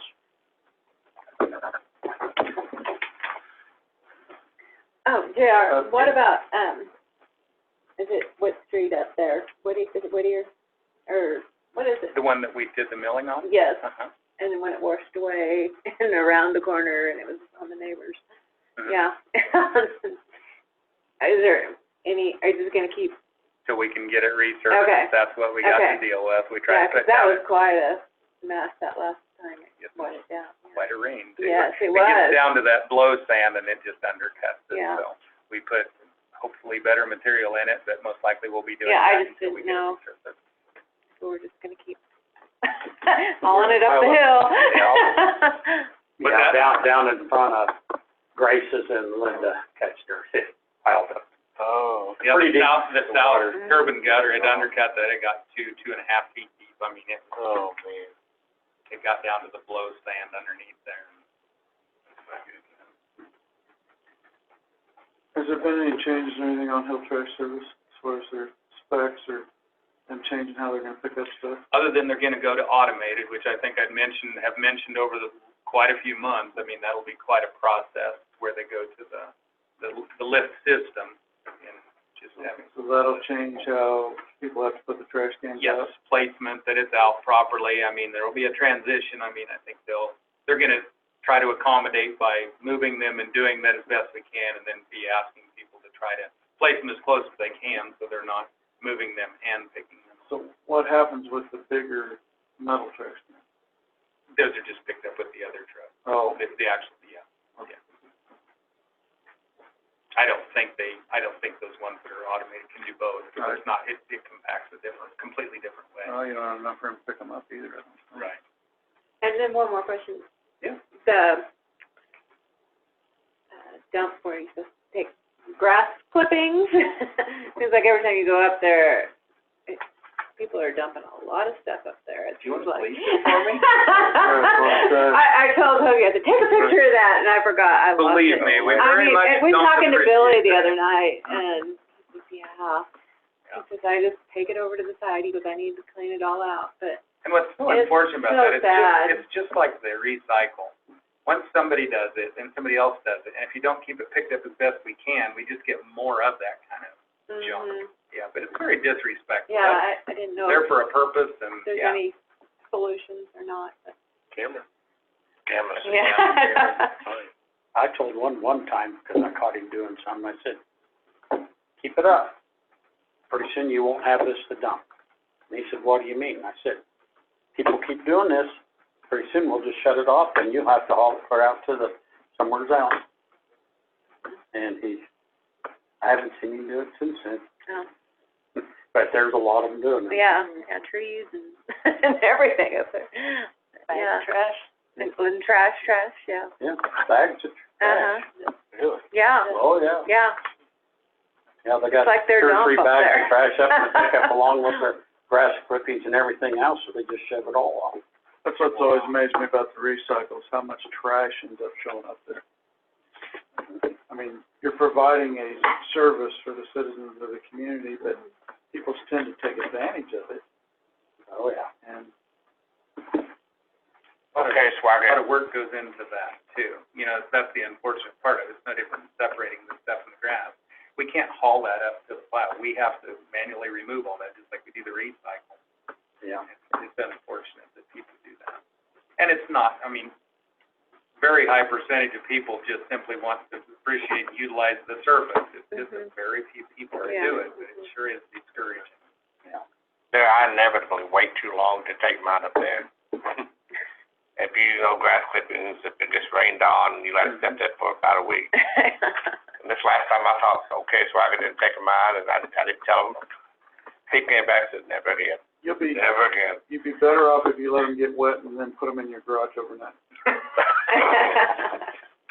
That's a smell you don't forget. Yeah. You have anything else? I do not.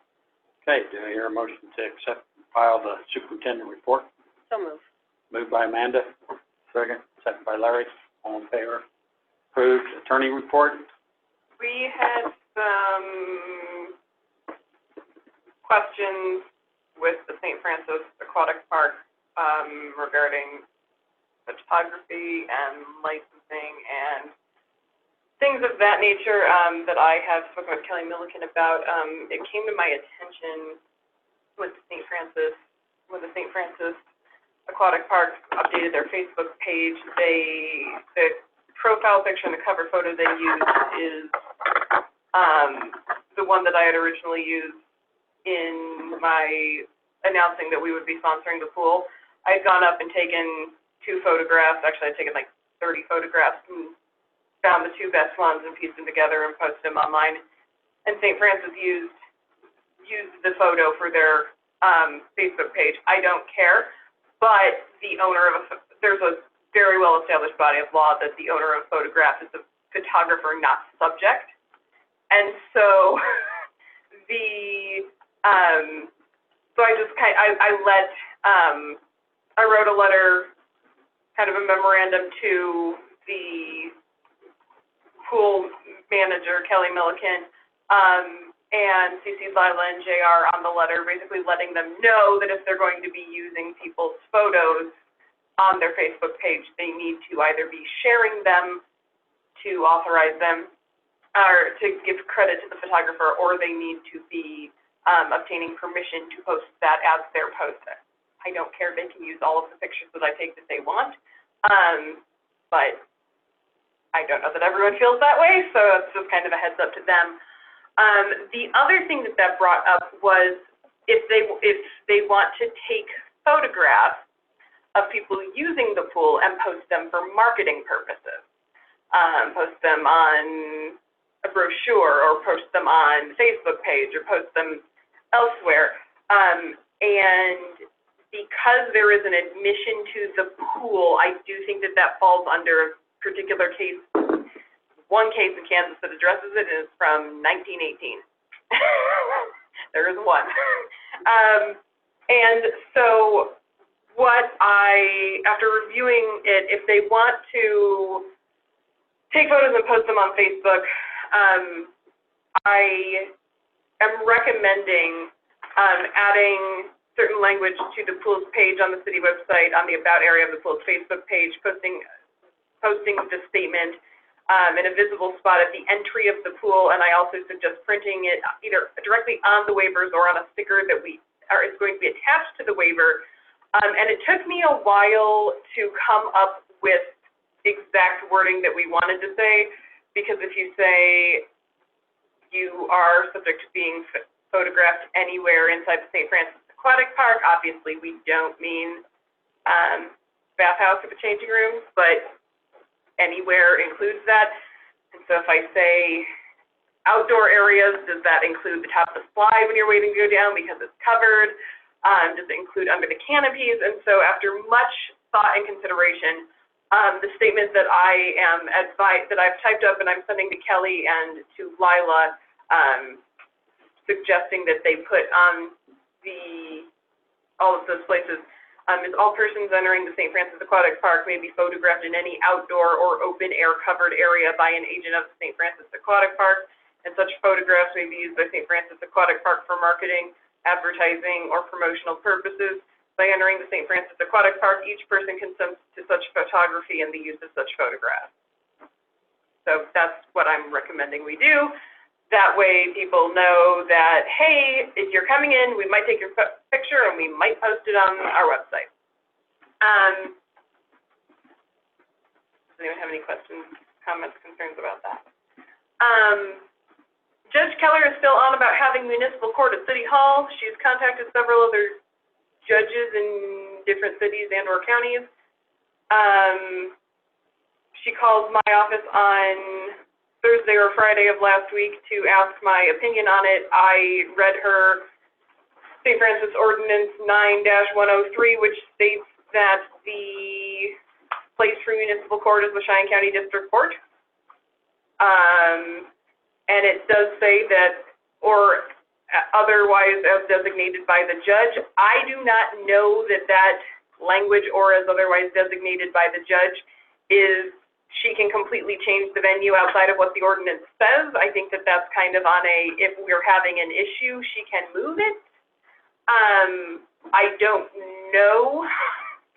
I haven't really looked into it. She is out of town now, or is just getting back into town now, and so she was unable to get on the agenda today, but she is intending to come and speak to the council about it, I believe, next meeting.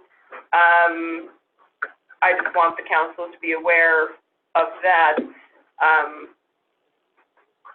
She says that she has found some statutes or statutory authority that she thinks is applicable. I haven't seen it. I don't know. I can't advise on that. I think it's up to the council where the council wants to have court. The ordinance does say it will be at the Cheyenne County District Courthouse. I reiterate my concerns about the fact that they have implemented a significant number of safety protocols over there in the district court, and I do not know whether or not we would be required to implement them over here in city court if we were to do so, and I would question the cost of implementing that process to transfer it over here.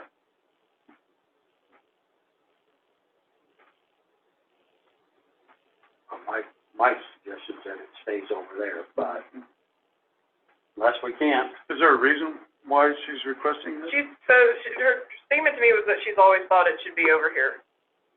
I mean, I guess Mike has been vehemently against it, and so she didn't bring it up until now, and I don't understand why. I don't understand why we have a perfectly good courthouse set up with recordings and that we can do that. I understand that it's the county courthouse, but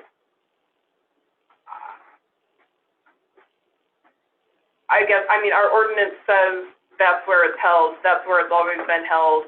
I'm not sure what the actual issue is. My opinion is if it's not broke, don't fix it. And you said the language on the ordinance states that it's there, but then it gives a vague stipulation or... So the ordinance says, let me pull it up and read it exactly. It's in chapter 9-103. And it states, time and place of sessions, municipal court shall be held in the Cheyenne County District Courtroom or in such place as designated on such days and at such hours as the municipal judge designates.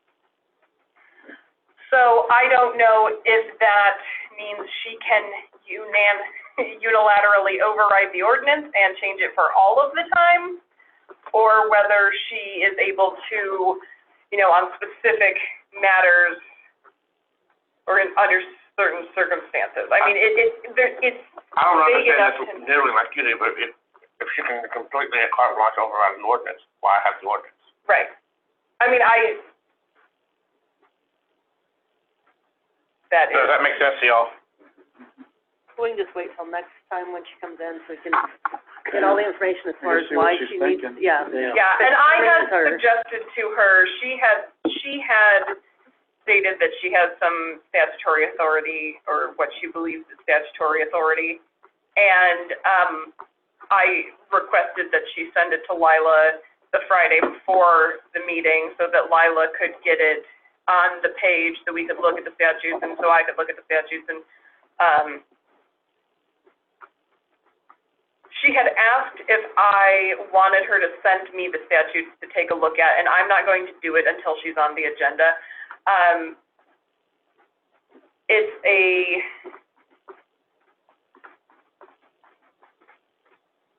bizarre position I find myself in, opposing the court where the court wants to have court. I will point out the ordinance, and I will, tell the council, what their rights are and what the ordinances say, but I don't know the scope of the ordinance. It is sufficiently vague that she may have some leeway under it. I don't know that it,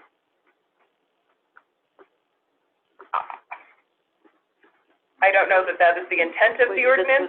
Let's wait. And the council, the council can change the ordinance. I mean, I think that we need to hear what the judge has to say, and I'll take a look at the statutes once she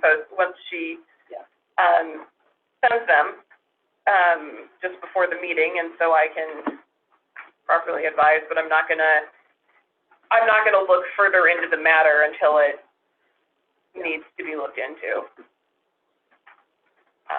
So I don't know if anyone has any other questions or comments on that. Lauren? Yes. She did send me an email and ask to be on the agenda for the next meeting, so she will be. Okay. Okay, Lila, would you, could you reply to her email and ask her to send you all of the things she plans on discussing? So if she has the citations for the statutes or she has copies of the statutes, would you make sure she sends those to us by Friday before the meeting? Yes, I will send an email.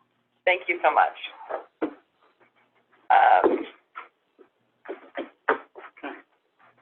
Do you have anything else in? I do not, no, I guess there's no objections to the language that I'm suggesting for the pool. Okay, I will send that email, and other than that, I have nothing further. Okay, do I hear a motion to accept and file the attorney report? So moved. Second. Moved by Cale, second by Amanda, all in favor? Approved. Clerk report, Lila. Okay, I don't have very much. First thing I have is a fireworks license application from Jennifer Milne. Their business is named Milne's Mayhem, located at 214th North Adams. They've had a fireworks shop there in the past. Okay, do I hear a motion to approve the fireworks? So moved. Been moved by Cale. Second. Second by David, all in favor? Been approved. Okay. And then, when we got our initial quote from CIC for our, time clock software, it did not include training and installation. And so the gentleman from CIC was here for 3 days a couple of weeks ago, and so we got an invoice for his time and for the training and for the installation. So I will apologize for not realizing this was not on the original bid, but we really don't have a choice. He's already been here, it's already been installed, and we've already received the training. So the invoice is $1,315.24. And that includes hotel and meals and the installation and training. Lila, is that what you're also tying in with the pool? What? I'm not sure I understand that question, Larry. Are you using time clock apparatus for the pool as well? Yeah, the Time Clock Plus is used for all payroll now. It's all of our departments use the Time Clock software. Okay. Okay, do I hear a motion to approve the bill? So moved. Been moved by Cale, Second. second by Dara, all in favor? Approved. Okay. And then as Angela mentioned, we are beginning work on the budget. Usually I'm way ahead of this process by now. I usually have started on it in March, and with everything that has gone on, I have not started on it. So, but we'll get her done. Some of the things for the council just to be thinking about is the allocation that you budget, for example, options, organization that was here, Western Kansas Child Advocacy Center, the Senior Center, CCDC, all of these things that we have allocations for.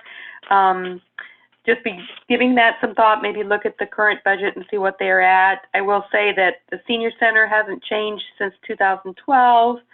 CCDC, the contribution we make there hasn't changed since 2015.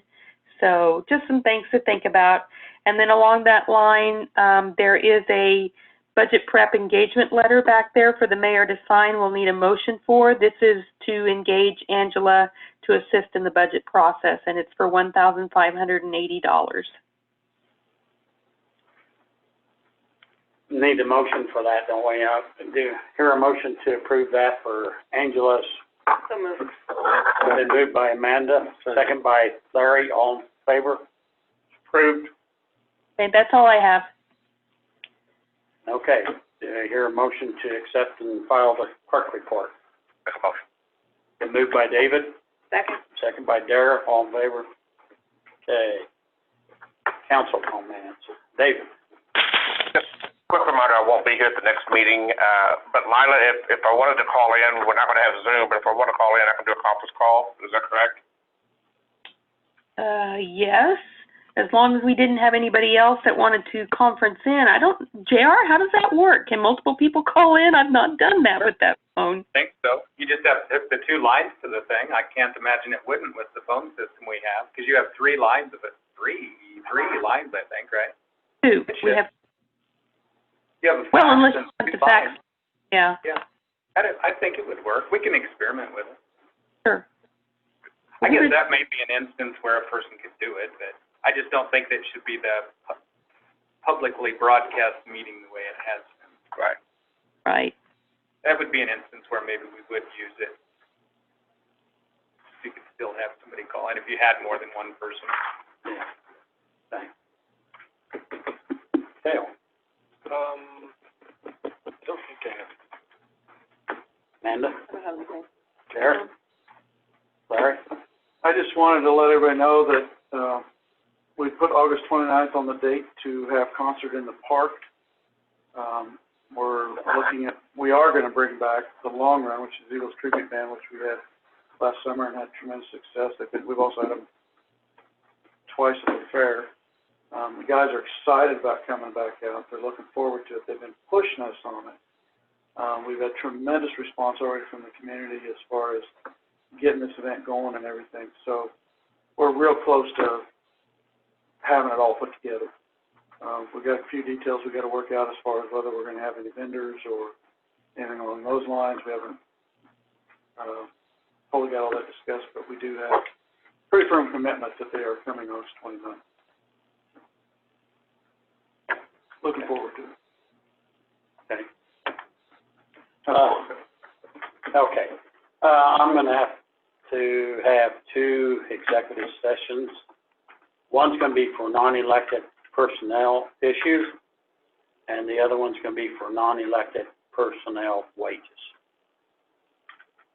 So we'll go ahead and look through review the bills on ordinance 1039 first, and then we'll do our executive sessions. Will you need me for an executive session? Not gonna need any, everybody can leave.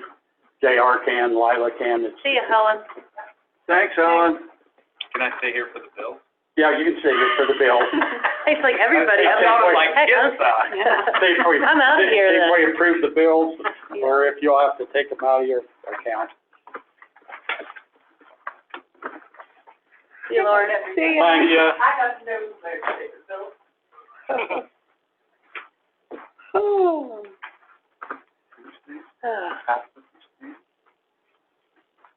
Why, thank you.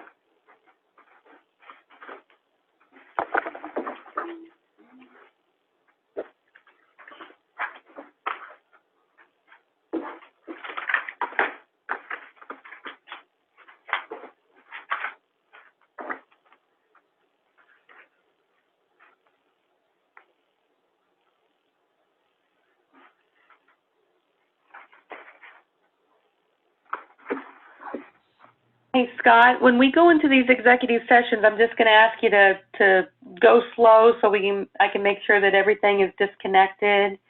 And then someone will need to come back and let me know in between them so that we can record coming out and then going back into the next one. Okay. So we need to notify her when we're done. Is that right? Yeah. Yeah.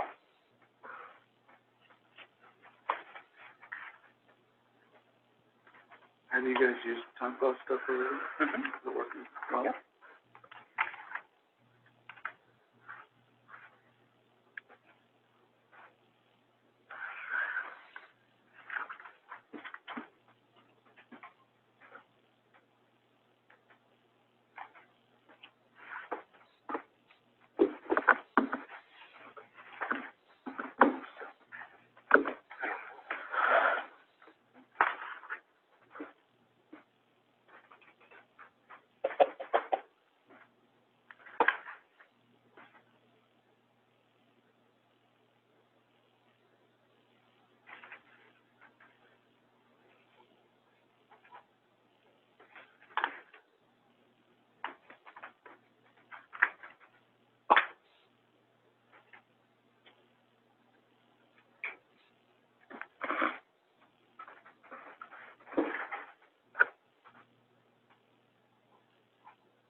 Been here long enough, these are starting to look familiar every month. What's that?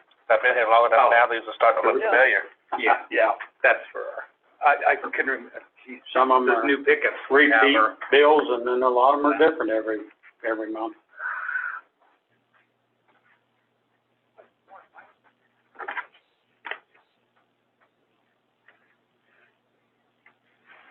What are we using the crushed rock on?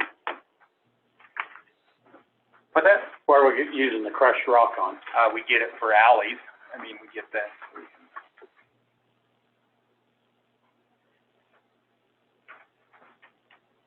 Hey, JR, Yeah, when we coded that particular crushed rock, I think we coded it to the sewer. Was there something going on at the sewer? yep, we was reworking the dike, so that, you're actually right. That is the correct coding, is what I'm saying. Normally, Okay. when we get it, we've got alley washouts, but that's for the dike, that's the sewer pond.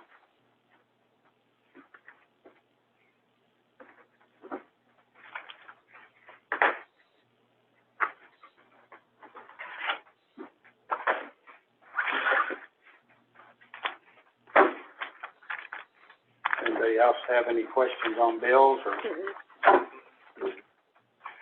If not, do I hear a motion to approve the bills on ordinance 1039?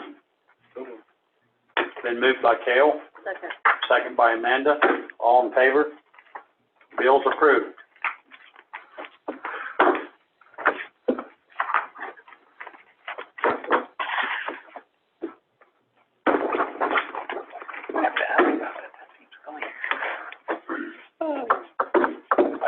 I've got another one. Oh, yeah, here's time for me to leave, isn't it?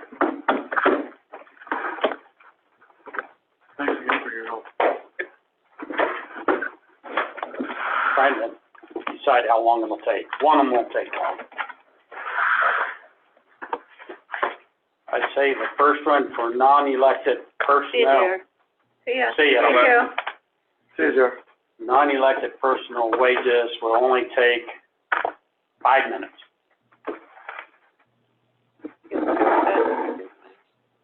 So you need a motion? Yeah, I would need a motion first. I gotta make a motion to go into executive session for 5 minutes for non-elected personnel for wages with just the mayor and council. Yep. For 5 minutes to resume at 9:08.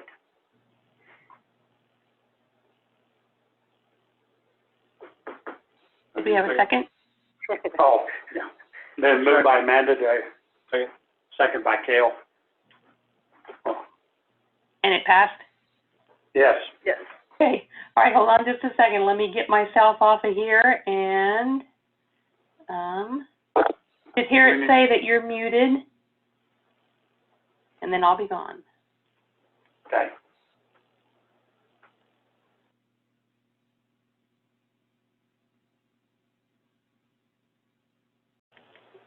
So Okay, on that, I guess we can just let you know now, I would like for you, and I'll talk to JR, but for you to, and JR to get together and start putting some figures together for,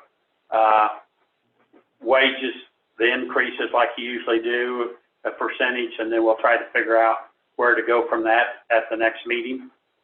Okay, So we'll start trying to work on what kind of increase we can give to the employees, okay. and that's what that was about. Okay. Okay, the next one, I don't know. 10? Yeah, okay. I was gonna say more than that, but Let's try to do it in 10. So, on non-elected personnel issue. So I want to make that a motion. I move we go into executive session for 10 minutes, coming out at 9:20, for the purpose of non-elected personnel with the mayor and all the city councilmen present. I hear a second. Second by, David. All in favor? Good. Okay. Okay, hold on one moment. Okay.